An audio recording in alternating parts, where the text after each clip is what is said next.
Ce bac bleu-blanc vient un peu bousculer, bouleverser certains, et je le vois même avec mes élèves qui avaient déjà une route toute tracée en France. Eh bien, ça vient leur apporter d'abord et avant tout des informations, des possibilités.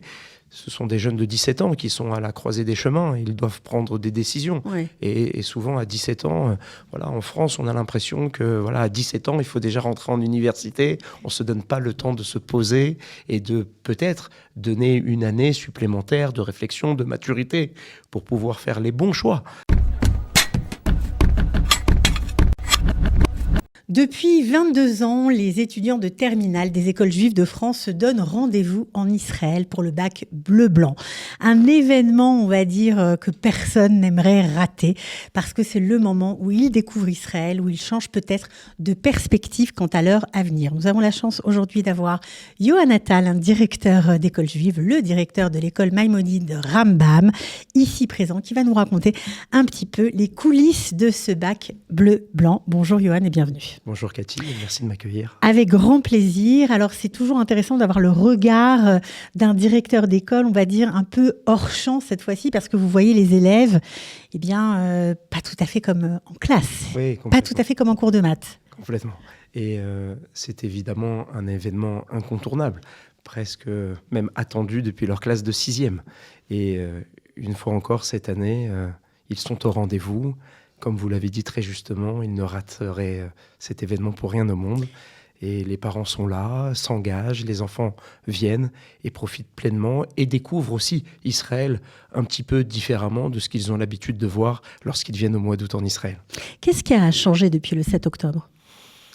Je pense principalement l'engagement, l'attachement, l'amour qu'ils veulent témoigner envers Israël et envers sa population.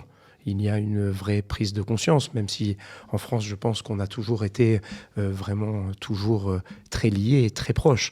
Mais là, il y a aussi un engouement et une possibilité un peu plus grande encore maintenant pour les enfants et ces futurs étudiants d'étudier et d'avoir cette possibilité de faire au moins un programme d'une année en Israël, d'essayer de venir un petit peu plus au contact de la population israélienne et pourquoi pas, après cette année, de transformer et d'étudier en Israël.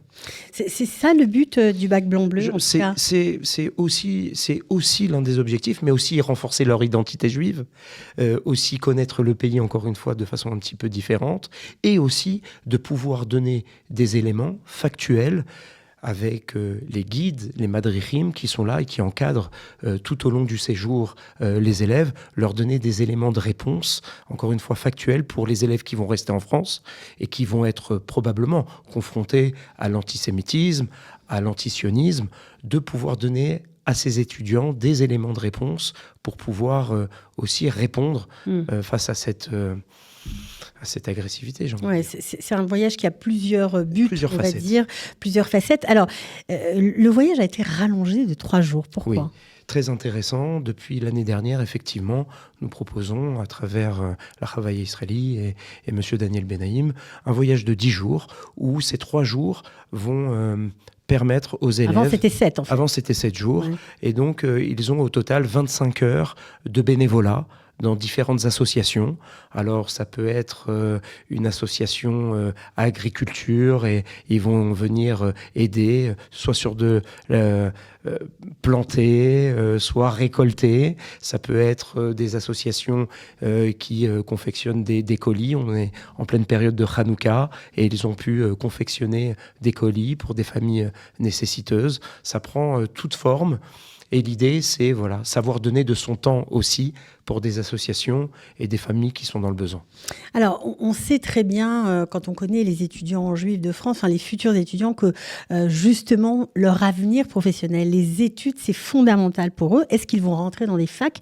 Est-ce qu'ils vont écouter des formations possibles pour eux ou des choix on va dire, de direction d'études possibles ? Parce que ça manque parfois d'informations. Voilà, ça manque un petit peu et ça vient combler. Et ce bac bleu-blanc vient un peu bousculer, bouleverser certains. Et je le vois même avec mes élèves qui avaient déjà une route toute tracée en France. Eh bien, ça vient leur apporter d'abord et avant tout des informations, des possibilités. ce sont des jeunes de 17 ans qui sont à la croisée des chemins. Ils doivent prendre des décisions. Ouais. Et souvent, à 17 ans, voilà, en France, on a l'impression que voilà, à 17 ans, il faut déjà rentrer en université. On ne se donne pas le temps de se poser et de peut-être donner une année supplémentaire de réflexion, de maturité pour pouvoir faire les bons choix.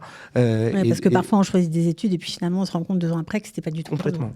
Et à travers les différents programmes Massa, ce qui est intéressant, c'est que ça permet aussi de réfléchir, de se poser, de découvrir le pays, parce qu'à travers les programmes Massa, on découvre aussi le pays, on étudie, on prend le temps de préparer les tests psychométriques aussi et de performer.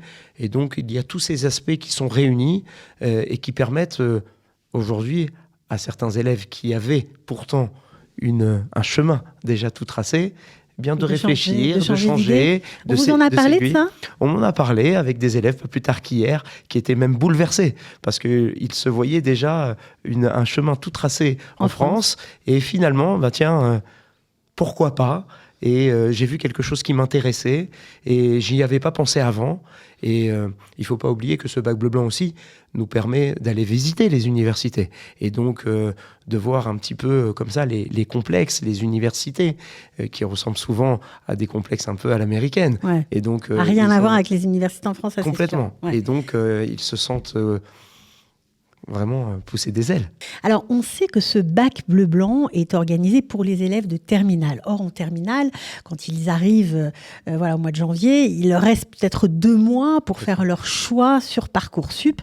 Et on sait qu'une fois qu'on a rempli les dossiers, paraît que c'est très fastidieux, on n'a pas envie de tout changer, qu'on s'est fait accepter. On est dans un chemin, on va dire, intellectuel. On se dit, je vais étudier en France, tant pis.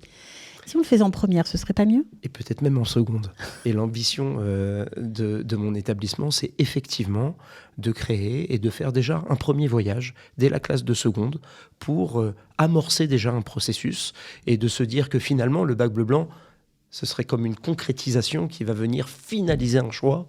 Mais effectivement, et d'ailleurs à travers même les tests psychométriques, on recommande souvent de commencer à les préparer dès la classe de première. Et nous, modestement, à Maïmonide, on essaye, et à travers le voyage que nous allons organiser au mois de mars, déjà de leur inculquer et de leur proposer déjà de voir un petit peu ce qui se fait, comment fonctionne le système israélien. Ça, c'est pour les secondes, au mois de mars pour les secondes. Voilà. Et donc, déjà, de faire connaissance, de leur parler déjà des psychométriques, du système universitaire israélien, et que progressivement, rencontrer aussi des startups israéliennes, pour leur donner un petit peu envie aussi. Et donc, vous avez raison, il faut préparer tout ça un petit peu plus tôt. C'est sûr, ça éviterait peut-être que les gens aillent étudier ailleurs. Voilà. En Espagne. En Espagne, au Portugal, certaines destinations que j'appelle exotiques, voilà, et qui aujourd'hui répondent aussi à un certain besoin, parce que vous l'avez rappelé, Parcoursup, c'est fastidieux, c'est pas évident, on ne connaît pas forcément tous les secrets de cet algorithme qui permet de choisir les élèves et de se confronter à ça, c'est pas évident. Et à Maïmonide, on veut donner priorité à nos élèves aux universités israéliennes et on espère véritablement qu'ils feront ce choix-là. Voilà. Okay. Juste pour terminer, comment était l'ambiance cette année ? Extraordinaire. Il fallait se munir de boules qui lors du gala, mais c'est extraordinaire de voir non seulement mes propres élèves, mais de voir toute cette jeunesse juive. Il faut savoir, c'est un projet qui va réunir plus de 1000 élèves. Et de voir cet engouement, de les voir se réunir, se rencontrer, se retrouver aussi parfois. Parce que c'est vrai que la vie parisienne, la vie française ne leur permet plus de se retrouver en toute sécurité, systématiquement. Et là, de se retrouver en Israël, ça a un vrai sens. Et de les voir communier comme ça, de les voir tous ensemble, chanter à l'unisson, c'était vraiment formidable. Merci beaucoup, Yohann Attal, et à l'année prochaine alors. Merci beaucoup, Cathy.